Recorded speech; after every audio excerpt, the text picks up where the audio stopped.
Imagine this. Kiev, 2013. The streets are not filled with protesters clamoring for a new tax policy. Instead, they rally for one singular aspiration: Europe. In Eastern Europe, the concept of Europe transcends geography. It embodies a promise of effective governance, impartial courts, and a future untainted by corruption. Thus, when someone poses the question, why isn't Ukraine part of the EU? It may seem straightforward. However, the underlying reality is harsh. Ukraine desires EU membership.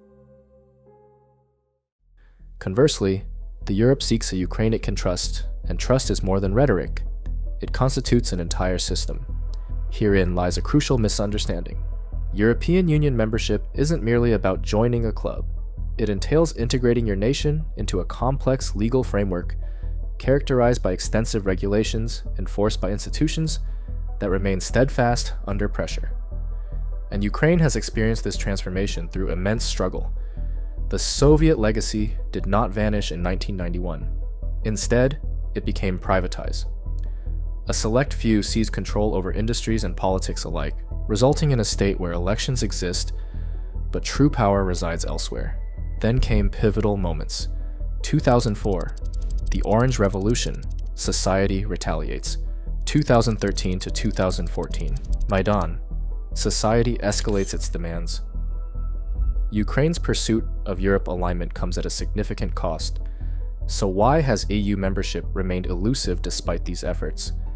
Because the Europe does not operate solely on empathy. It functions on risk management, and Ukraine presents Europe with its most substantial risk profile to date. First and foremost is the glaring issue of war. Many wish to see the European Union as purely humanitarian.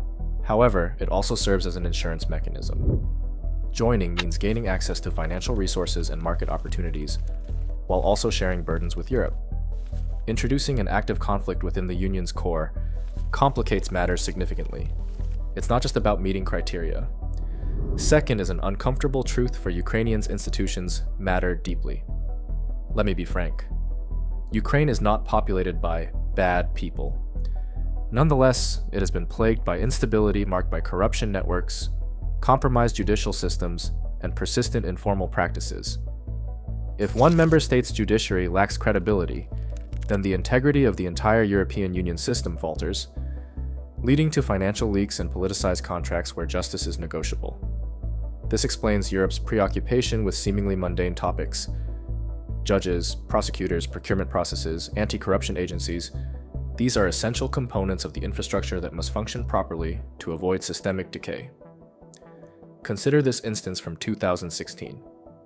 The Netherlands conducted a referendum concerning the European Union-Ukraine Association Agreement. Not even full membership, yet continued integration, and Dutch voters rejected it. This necessitated renegotiations and delays, but encapsulates a critical reality. Ukraine's trajectory isn't dictated solely from Kiev. It's influenced by 27 distinct nations, with their unique electorates and political dynamics. Thirdly, financial considerations present another quiet obstacle. Ukraine is vast, not simply another small Balkan nation, but rather one whose inclusion could significantly alter budgets and policies across agriculture and migration discussions, raising questions within Europe that extend beyond mere symbolism. Are we prepared to finance this while managing domestic politics? A preview was evident when Ukrainian grain exports surged, leading to protests among farmers in other European Union countries who faced tightened borders and heightened political tensions. Not even full membership had occurred yet. Just trade pressures were enough to spark conflict. Full EU membership would mean not just access to the free market, but also large financial subsidies. In theory, that's possible. In reality, it's politically sensitive. There's also an uncomfortable truth about how the European Union works. Decisions often require agreement from all member states. That makes the system slow. Any country can delay or block progress, sometimes for domestic political reasons, sometimes over completely unrelated issues. So even if Ukraine completes all the required reforms, the process can still get stuck in broader European politics. That's simply how the EU structure works. But here's the key point. Ukraine is moving toward European Union membership.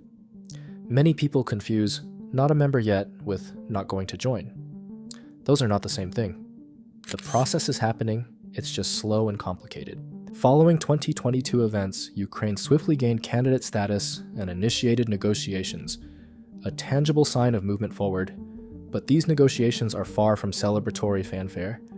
They resemble navigating through tunnels rather than rolling out red carpets. Because what truly matters isn't merely asking if Ukraine wishes to emulate European standards, but rather whether it will maintain those values amidst adversity, when oligarchs face threats, when judges encounter pressure, when billions are at stake, once global attention shifts post-conflict, and reform feels isolated again. So what will be required? Not merely one sweeping reform, but enduring transformation. Judiciaries resistant to manipulation, procurement processes devoid of leakage, anti-corruption bodies that aren't subject to reorganization every election cycle, a stable business climate ensuring investment becomes secure rather than risky.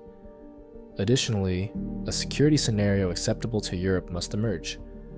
As I state bluntly, the primary challenge facing Ukraine stems from outdated behaviors, the mindset of state capture that reduces every institution to merely another tool for exploitation, which explains why change requires time since joining the Europe involves more than territorial expansion.